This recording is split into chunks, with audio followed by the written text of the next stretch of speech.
Karibu tena kwenye channel yetu Ajira Update, na tumepokea swali kutoka kwa Krizanti Mwasile Starboy Alan Okello. Tumepokea swali kutoka kwa Krizanti Mwasile Starboy Alan Okello. Iko hivi, ameuliza kwamba au anaomba, anasema mheshimiwa, usaili ukitiki tujulishe. Sasa usisahau ya kwamba tunapokea maswali ya aina yoyote ile, na lengo la kupokea maswali, lengo letu ni kushare idea kutoka kwa watu mbalimbali ambao tupo kwenye hii channel. Na kama ulivyoona comment ya ndugu yetu Krizanti ama Starboy, anahitaji ya kwamba ajulishwe endapo usaili utaanza. Sasa Starboy, iko hivi bana, usaili wa JW huwa wanapiga simu na hamna mtu ambaye anaweza kujua usaili umeanza au hamna zaidi ya yule ambaye atapigiwa simu.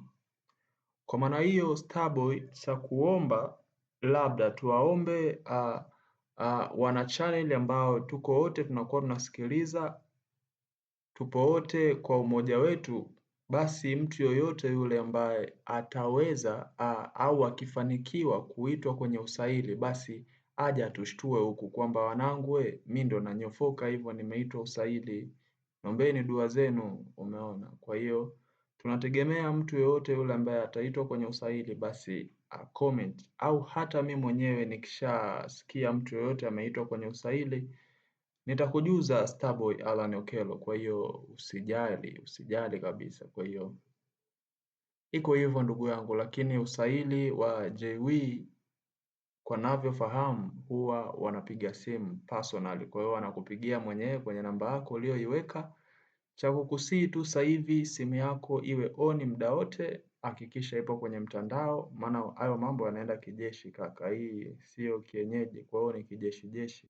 Simu yako iwe active, ukipigiwa na namba mpya ipokee. Hata kama umekosana na mpenzi wako umefuta namba, basi ukahisi ametumia namba nyingine kukutafuta, uta lose chance. Hakikisha unapokea kila simu ambayo inaingia, hususan kwa wadada. Wadada wengi hawapendi kupokea namba mpya hadi mtu ajitambulishe. Kwa hiyo hakikisha wewe kama ni mdada unapokea namba yoyote mpya ambayo inaingia na unaisikiliza inataka nini.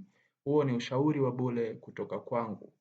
Cha kukuomba stay on, tuendelee kula shule, tuendelee kujuzana vitu mbalimbali, tuendelee kujibu maswali ya wadau mbalimbali ambao watakuwa wanauliza. Kwa hiyo lengo na dhumuni ni kusaidiana kufika sehemu ambayo tunahitaji. Ila I hope kwamba mwezi ujao, miezi ya mbeleni, lazima ajira za polisi zinaweza kuachiwa. Kwa hiyo tuendelee kustay on kwenye Ajira Update. Asante.